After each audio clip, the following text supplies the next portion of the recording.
procedimientos claros, pero que comparte también muchos de los objetivos básicos de los pilares y que podrían, en su aspecto más sustantivo, encajar con algunas de las definiciones de evaluación ambiental estratégica que nos estamos encontrando, en el sentido de que tienen como objetivo último el incorporar a los procesos de toma de decisiones estratégicas criterios ambientales. En este grupo podemos incluir procesos que nos podrían en principio parecer tan ajenos al proceso de evaluación ambiental estática como los famosos informes sobre el estado del medio ambiente. Yo les traje unos libros que estaban ahí, en realidad para que los consultaran, y el último día se los llevara, pero bueno, se ha invertido el proceso, se los han llevado y alguien los consultará. Había uno que era el PSOE, el estado del medio ambiente en la Unión Europea, un libro que prepara, ya ha preparado cuatro actualizaciones. La Agencia Europea de Medio Ambiente, que es una agencia que incorpora son 25, me parece, no más, no. Son los países miembros de todos los Estados miembros de la Unión Europea, más otros montón de países que no son miembros de la Unión Europea, pero que están forman parte de la Agencia Europea. Y unos libros realmente merece la pena ojearlos, están muy bien hechos. Son unos libros que además se han preparado precisamente por petición expresa de los consejos de ministros de medio ambiente de los países miembros de la Agencia Europea, y por lo tanto son libros muy orientados a apoyar los procesos de decisión política, pero que no se están integrando en un proceso de decisión concreto, ni se están integrando en un proceso de planificación específico, no. Simplemente hay una petición del Consejo de Ministros para que se haga políticamente estos libros, y realmente estos libros después ayudan, favorecen, facilitan la toma de decisiones, porque ayudan a orientar muy bien, a identificar con claridad cuáles son las prioridades, cuáles son los principales problemas, las principales cuestiones ambientales, a relacionarlas con determinadas dinámicas, y por lo tanto generan una base de información muy útil para el tomador de decisión, pero además una base de información útil para aumentar el grado de concienciación, el grado de conocimiento público de los problemas ambientales en los países de la Agencia Europea. Y por lo tanto, desde esa perspectiva, naturalmente yo podría considerar que este tipo de documentos también constituyen a su manera procesos de evaluación ambiental. Están evaluando el estado del país, están identificando el estado de medio ambiente en la región europea, están identificando las causas de eso y lo están relacionando con decisiones y con dinámicas sectoriales, y por lo tanto apoyan un proceso de decisión. Es lo que se llama, o lo que Charles llama para ir al mismo deber de manera absolutamente acertada. Por lo tanto, nos quedamos con esa idea. Yo por eso le decía al principio en Roma, lo más frustrante de la revisión de la experiencia internacional es que no hay una conclusión muy concluyente en términos de qué es la EAE, cómo se debe trabajar metodológicamente. Lo iba a decir esta mañana, ¿no? Es que todavía no hemos definido una metodología estandarizada de EAE. La verdad es que yo creo que hay un poquito más para allá. Probablemente no se define una metodología de EAE justamente porque las situaciones a las que aplica la EAE son absolutamente diferentes, y probablemente no tenga ningún sentido el pensar en unificar metodologías, sí normalizar y estandarizar, pero no en pensar cómo hacemos un proyecto en general una única metodología. Y esto tiene explicación en muchas circunstancias que están detrás de todos los procesos de planificación. Unas son de contexto, naturalmente, cambia los contextos de planificación, cambia los países, cambia las normativas, y esa cierta estandarización que sí que hay a nivel de proyectos en cualquier lugar del mundo no existe a nivel de planificación. Las culturas de planificación son absolutamente distintas.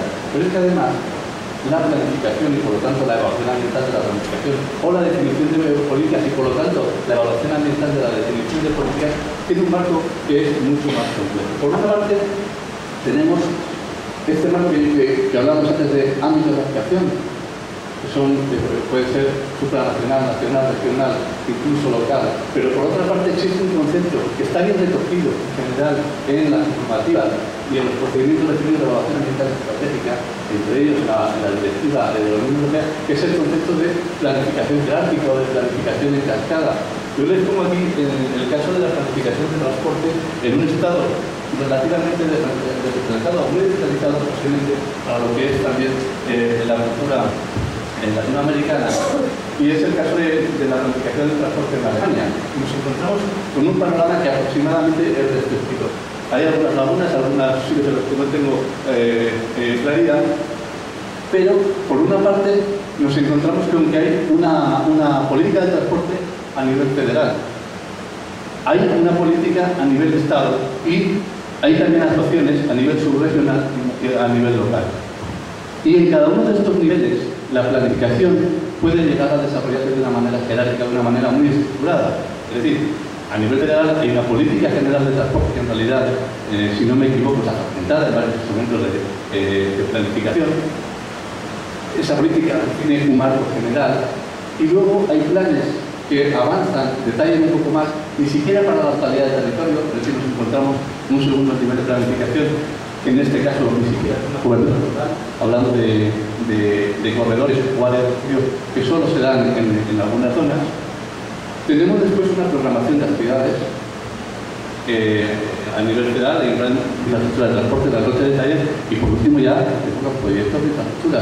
Y este esquema, con ciertas diferencias, se reproduce a nivel de cada uno de los estados y en menor medida, aparentemente, a nivel regional, en el cual se limitan en algunos casos a definir programas de transporte para regiones concretas y sus proyectos consecuentes, y a nivel local también hay una planificación.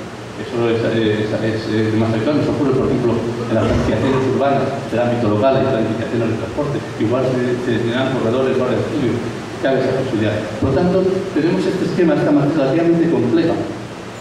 Y lo que nosotros vemos es que el ámbito de evaluación de impacto se queda aquí. Y si nos fijamos, es siempre muy parecido.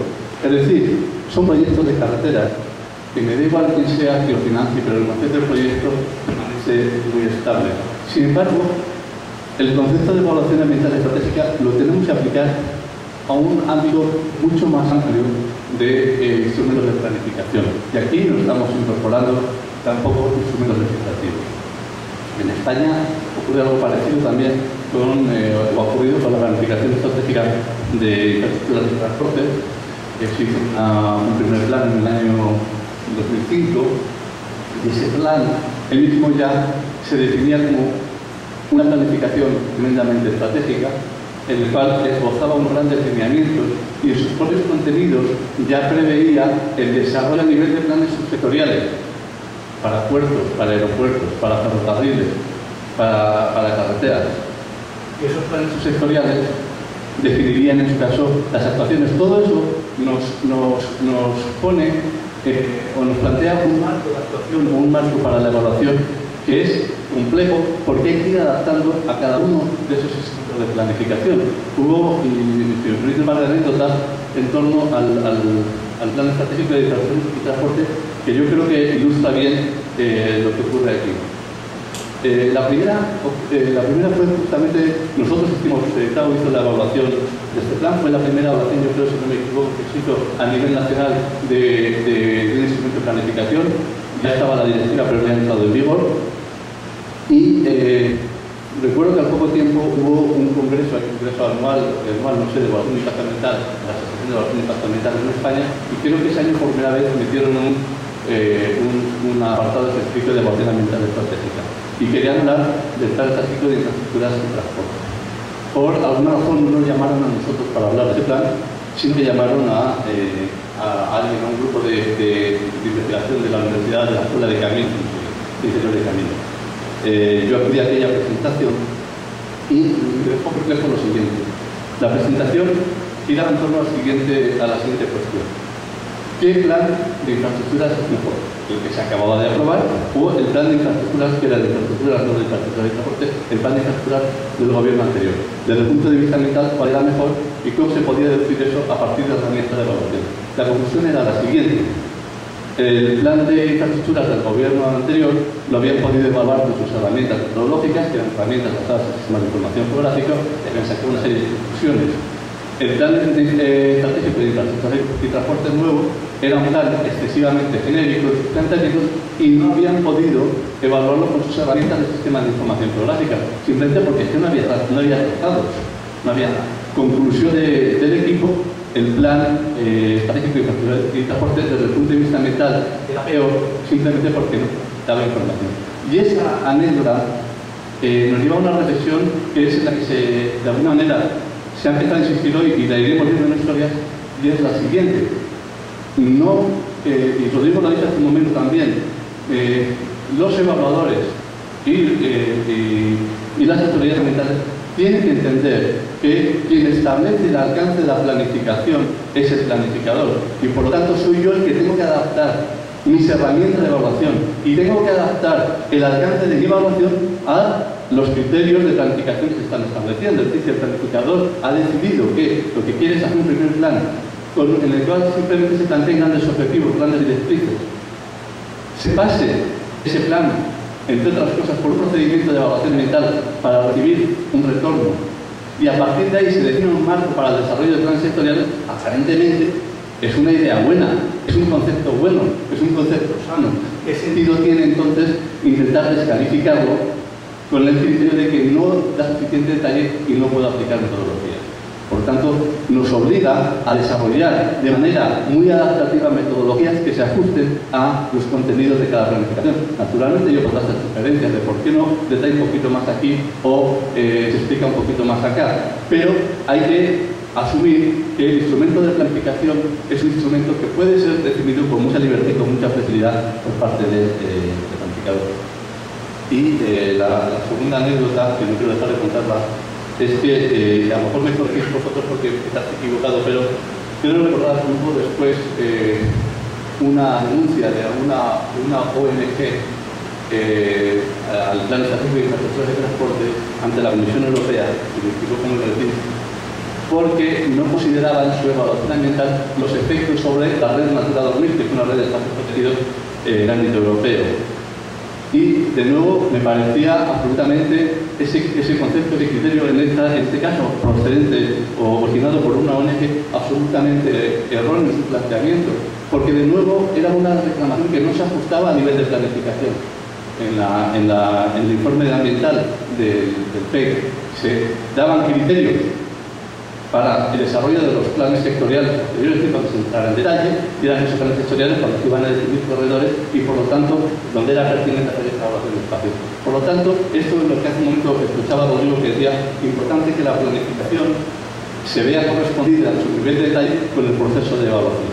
Y esto, en definitiva, nos ayuda a entender el porqué de esta complicación, de esta aparente confusión en cuanto a métodos, ideas. Esta falta de unicidad tiene su razón de ser, y más allá de que intentemos normalizar, creo que es razonable que esté así.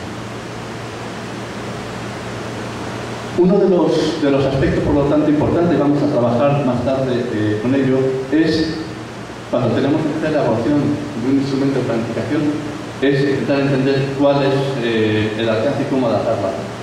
Después de revisar muchas experiencias de evaluación, Sal y Berger propusieron un procedimiento de pre-screening que me parece interesante y básicamente va a coincidir un poco con lo que vamos a hacer después. Primero, ¿cuáles son los contenidos actuales de la propuesta? Son conclusiones que sacamos después de ver aciertos y errores en la forma en que se han realizado evaluaciones en otros países. Estamos en un nivel propositivo muy básico, de grandes fundamentos, de grandes lineamientos, o por el contrario, estamos en un nivel ya casi programático de actuaciones, porque eso nos va a, naturalmente, a definir un tipo de actuación. ¿Qué área de política o sector son objeto de la propuesta? Esto es en general lo que se viene haciendo en las distintas formas de evaluación en los distintos países. ¿Por qué? Porque a lo mejor no es necesario que este plan que me están